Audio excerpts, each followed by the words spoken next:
Hello, kamusta ang lahat? Welcome sa isang edisyon ng Sir Lopet TV kung saan ang mga mahirap ay dumadali at ang mga madali humihirap. Kamusta ang lahat? This is Sir Lopet at sa video na to, differential calculus tayo. Ito yung application. Tinatawag natin na related rates. Pero i-introduce muna natin syempre. Okay. So bago natin pag-usapan kung ano ang related rates, pa-like mo na yung video and subscribe ka na rin kung bago ka lang sa ating channel. So, pag sinabi nating related rates, ito ay mga quantities na nagpapakita ng change, no? Whenever na yung isang quantity ay nagbabago. So, meron din corresponding na rate of change dun sa mga ibang quantities. So, bago natin yun palalimin, so, bigyan ko muna kayo ng mga example. Like, for example, meron tayong meters per second. Yan. Square meters per second. And then, meron tayong cubic meters per second. So, nakikita nyo, yung mga quantity na yan. So, yung meters per second, actually, yan si speed, di ba?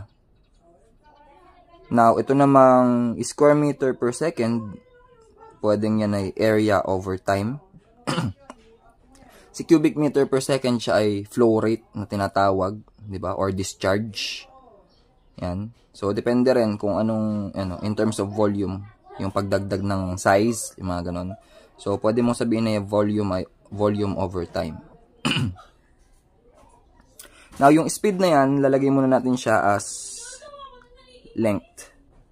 Or any dimension, no? So, pwede nating lagay na length muna. Length per unit time. So, itong mga nasa taas, yan yung mga units. So, meters per second, square meter per second, cubic meter per second. Tapos, ito yung length per unit time, and then area per unit time, and then volume per unit time. So, anong sinasuggest nitong mga quantity na to?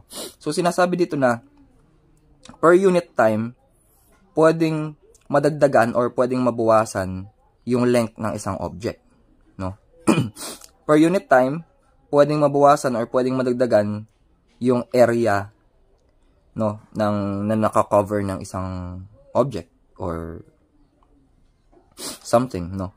And dito din man, per unit time, pwedeng mabago yung unit na na-occupy, pwedeng mabago yung volume na na-occupy ng isang object per unit time.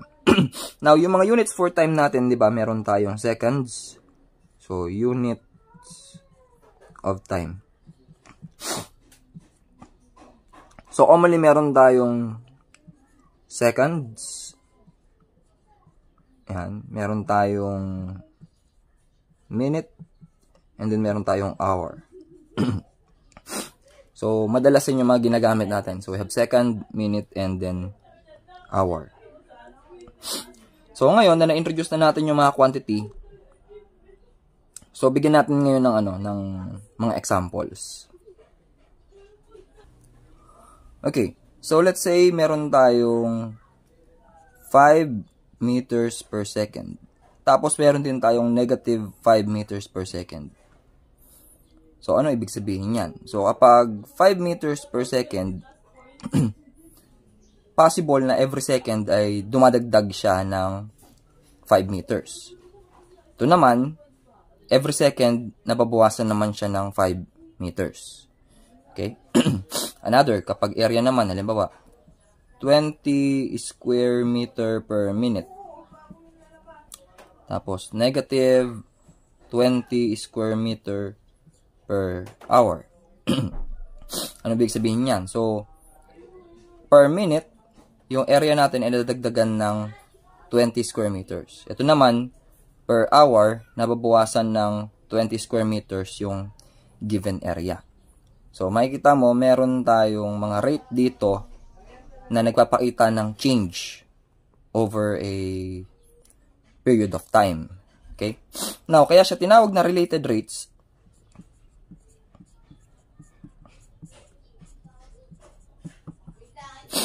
Kaya siya sinabing related rates, it's whenever na nagbabago yung isang rate, no? Naapektuhan din yung ibang rate. Okay? So, ano bang ibig kong sabihin doon? So, ngayon, mag-apply na tayo. Tingnan natin sa drawing. Ayan, let's say meron tayo ditong object na nakasandal sa pader. Ayan. Commonly sa mga examples na makikita nyo, hagdan yan. No? So, yung hagdan, hindi naman magbabago yung length niyan. So, fixed na yan, constant na yan. So, pwede nating sabihin na meron siyang constant length. However, kapag itong base ng hagdan ay hinila papunta dito sa direksyon na to, 'di ba? So, anong mangyayari? Let's say ito yung X. Ang mangyayari diyan is mula dito hanggang dito, kapag hinila natin yung hagdan papunta doon sa direksyon na 'yon, anong mangyayari dun sa X? Yung X ngayon ay dadagdag. So, lagyan natin ng arrow paakyat. Ibig sabihin, yung value niya hahaba. On the other hand, ito naman yung Y, mula dito sa base, sa baba hanggang dun sa taas ng ladder. Kapag hinila yung ladder papunta dito, ang kapalit naman dun sa Y, bababa yung value niya. No? Parang ganito yung magiging final. Let's say, for example, hinila na, and then same lang yung length ng ladder. So, pwedeng ganyan. So, nangyari ngayon, hinila natin yung ladder, ito na ngayon yung bagong X dyan. So, ganito na siya kahaba ngayon. Yan. While yung sa Y naman ngayon, umiksi. Dati nandun siya sa taas, ngayon hanggang dito na lang. Yan. So, yan na lang yung Y ngayon. From here to here. Pero yung length ng hagdan, pareho pa rin. So, ang nabago ngayon is yung length ng X na tumaas. So, yun yung positive. Nag-plus yun. Di ba? Kasi humaba. Dati hanggang dito lang siya. Nung hinila mo yung hagdan, nag-slide siya, naging hanggang to na yung hanggang dyan na yung layo ng X. Now, yung Y, initially hanggang dito. Pag hinila yung hagdan, so bababa yan, and then, assuming nandito na siya ngayon. So, yun naman, magiging negative naman yun, di ba? So, yun yung tinatawag na rates of change or related rates. Kasi, kapag ginalaw natin tong isang quantity with respect to time, kung gaano mo siya katagal na hinihila, so mababago din yung kabila. So, ito hahaba, ito mababawasan yung length. So, with respect to time, no? So, nabanggit ko yung with respect to time. So, diretso na tayo ngayon kung paano mo siya ipipresent as digits or an equation. Okay, balik tayo doon sa hagdan. So, let's say ito yung X, this is Y, and then yung Z is yung haba ng hagdan. Okay? So, ibig sabihin, kung gagamitan natin yan ng application na ng derivative, no, yung change ng paghaba nitong Z, magiging dz dt. Okay?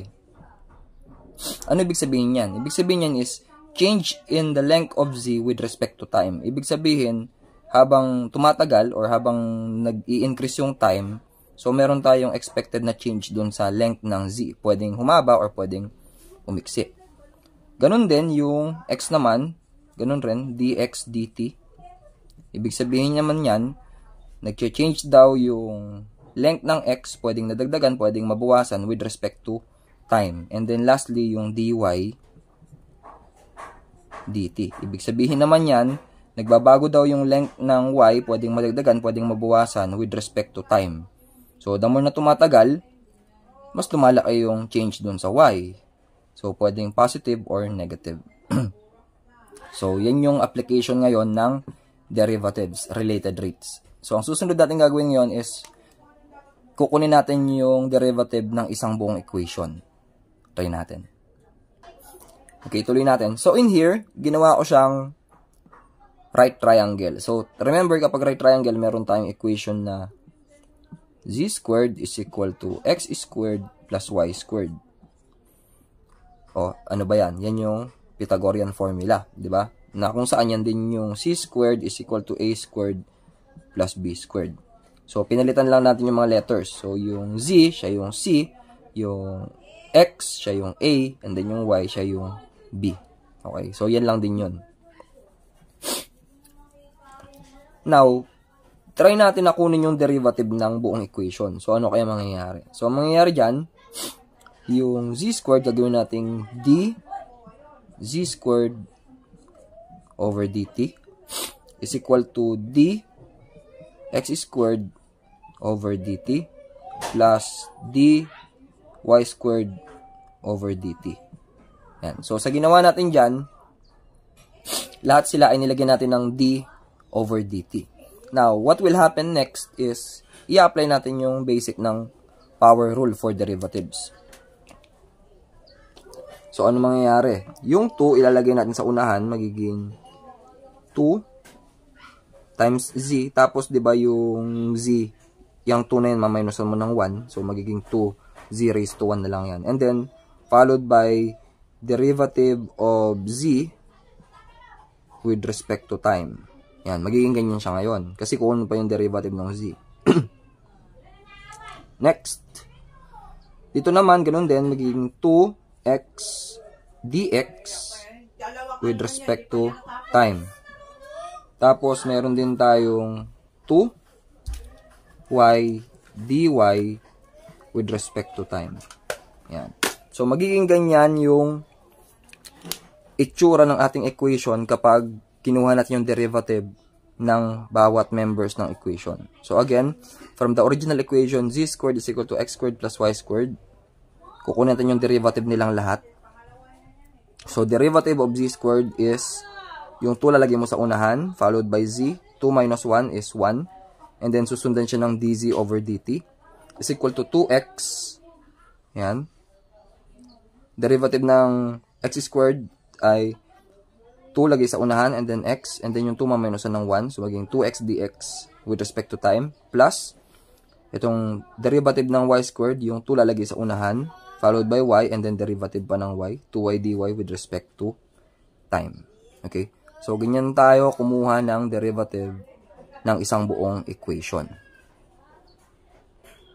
Now, since makikita nyo dito na lahat sila ay mayroong 2, yan, pwede na natin cancelin yan. So, buburahin natin lahat ng 2. Yan. So, yan yung magiging final equation natin. Now, itong mga to, kapag nagsosolve na tayo sa related rates, may kanya-kanyang value yan.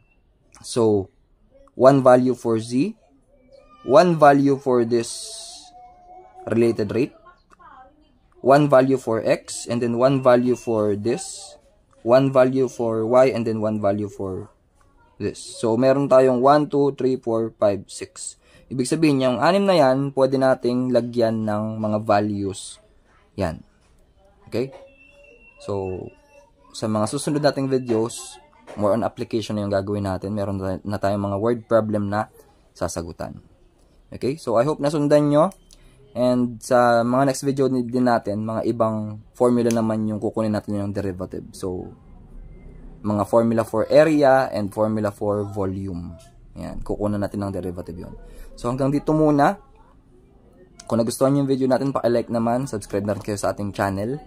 And this is Sir Lopet, nagsasabi na sa bawat problema merong solusyon. Dapat tayo ang maging solusyon para iwas konsumisyon dahil darating ang araw lahat ng to magiging alaala na lang. Kaya samahan nyo ang gumawa ng magandang alaala. Hanggang dito muna. Maraming salamat. Ingat nasan ka man. God bless you and goodbye for now. Ano ba yan?